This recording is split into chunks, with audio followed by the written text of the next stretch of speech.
आप सभी को जय मसीह। और आज हम पढ़ेंगे उत्पत्ति उसके 28 अध्याय की 10 आयत से पढ़ेंगे। याकूब बिरसबा से निकलकर हारान की ओर चला और उसने किसी स्थान में पहुंचकर रात वही बिताने का विचार किया, क्योंकि सूर्यास्त हो गया था। इसलिए उसने उस स्थान के पत्थरों में से एक पत्थर ले अपना तकिया बनाकर रखा और उसी स्थान में सो गया।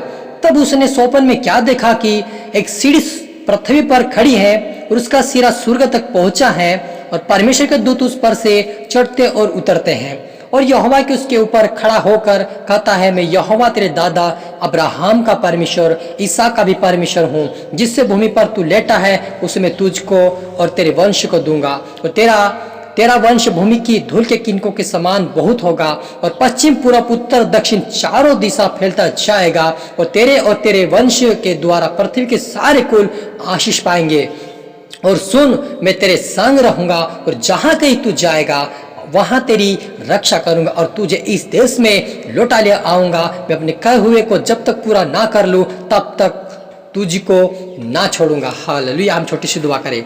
ओ धन्यवाद पवित्र आत्मा प्रभु यीशु पिता परमेश्वर, पवित्र आत्मा आप मेरे मुख से पर बोलिए, हर एक से बातचीत कीजिए। आज का वचन हर एक की जीवन में हिया और दृढ़ देने पाए, हर एक को आशीष और ब्लेसिंग देने पाए, और वे मजबूत और दृढ़ बने। मेरे पिता आज का वचन हमारे जीवन में 100 गुना फल कराए। मेरे पिता सबको तेरा हाथ में सोता, अपना तेरा हाथ में सोता हूँ। प्रार्थना दुआ यीशु नाम से मिलता है, आमीन। तो मेरे अजीजों, याकूब अपने बड़े भाई से आशीष को चुरा कर यहाँ से बेरशेबा की ओर जा रहा है, लेकिन जाते जाते रास्ते में अंधियारा हो गया और उन्होंने वहां पर रात बिताई और एक पत्थर को तकिया बनाकर सो गया। सोने के बाद उसके बाद उसे क्या दिखाई दे कि एक सीढ़ी लगी हुई है पृथ्वी के स्वर्ग तक, और वहां से उसको स्वर्गदूत आते नीचे उतरते और चढ़ते हुए देख रहे थे। और परमेश्वर यहोवा कहता कि मैं तेरे दादा अब्राहम इसहाक का मैं परमेश्वर, मैं तेरा भी परमेश्वर हूँ। और कहा कि सुन, तू जहां भी कहीं जाएगा मैं तेरे संग संग जाऊंगा, और मैं तेरे वंश को अनगिनत धूलों के किनकों के समान बनाऊंगा, और ये भूमि जिससे पर तू लेटा है वो मैं तेरे वंश को तुझे देता हूं। और वो बहुत सारे कुल, इस देश के लोग जितने लोग हैं वो तेरे कुलों के द्वारा आशीष पाएंगे। का हालेलुया। और वो कहता कि तू जहां भी कहीं जाएगा तो मैं तुम्हें उस देश में से वापस इस देश में लौटा लूंगा, क्योंकि इस जगह, ये भूमि मैंने तुझसे जो वादा किया है, जब तक मैं पूरा ना कर लूं तब तक मैं तुम्हें कभी नहीं छोड़ूंगा, तेरे में संग चलूंगा और तुम्हें आशीष करूंगा। का हालेलुया। जब आगे पढ़ते तब लिखा है, तब याकूब जाग उठा और कहने लगा, निश्चय यह स्थान में यहोवा है, और मैं इस बात को ना जानता था।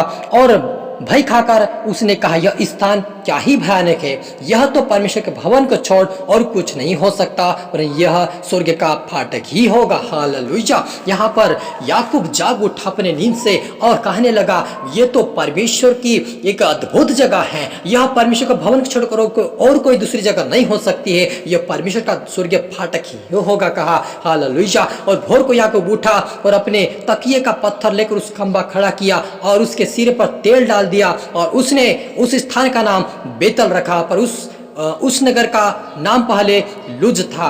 तब याकूब ने मन्नत मानी,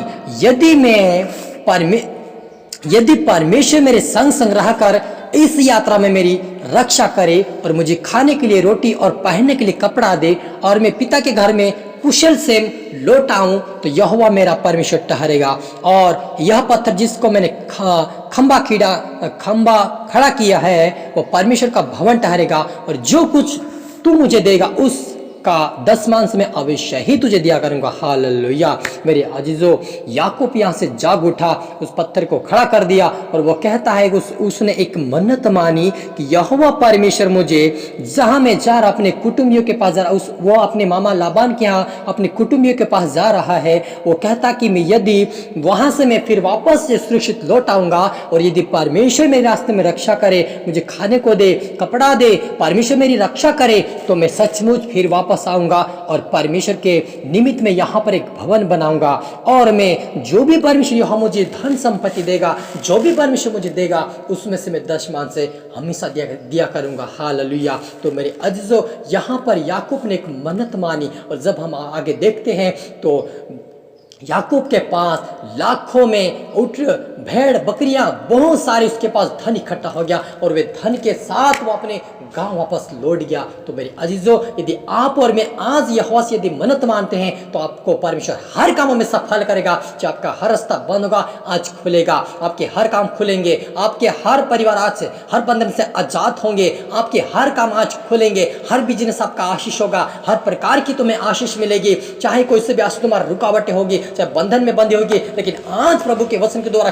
खोल जाएगी। आज आप मन्नत मानो कि यहोवा मैं तेरे वचनों के निमित्त चलूंगा, मैं तेरा आज्ञाकारी बन के चलूंगा, मैं तुम्हें 10 वांश दूंगा, तेरा वचन कहेगा वैसे मैं चलूंगा, मैं तू कहेगा वैसे चलूंगा, तेरा वचन जैसा कहेगा मैं चलूंगा, पवित्र आत्मा की सुनकर चलूंगा, परमेश्वर का दास सुनकर उसकी सुनकर चलूंगा। यदि आप मन्नत मानते हैं तो आज ही आपके लिए परमेश्वर एक दूत को जरूर भेजेगा और आपके जीवन में आशीष को खोलेगा। आइए हम प्रार्थना करें। हो री बाबा समदो री हाला रे बे बे रू खाला रबा शामलो री हाला री दानबा रे बे बे रू हनरबा। प्रभु जितना देखने और सुनने वाली आशीष से भर जाए, सामर्थ्य से भर जाए, इनके काम खोल जाए, इनके आशीष खोल जाए, बंधन पड़े में परिवार का जो बंधन रास्ते बंधन में पड़े हुए रास्ते खोल जाए, इनके परिवार बंधन से आजाद हो जाए, इनके हर आशीष खोल जाए, ईश्वर में ब्लेस हो जाए, आशीष पाए in the name of Jesus. पिता परमेश्वर आज इनके पिता घर में एक एंजल जाए पिता, इनसे बातें करें, इनको प्रार्थनाओं से मजबूत और दृढ़ करें ताकि राज्य के लिए तैयार होने पाए। यीशु मसीह के नाम में पिता परमेश्वर इनकी हर आशीष खोल जाए in the name of Jesus. मेरे पिता परमेश्वर सबको तेरे आत्मा से भर, तेरे शाम और सबर तेरे स्वर्गीय राज्य के लिए तैयार करने आपके नाम की महिमा करने पाए। मेरे पिता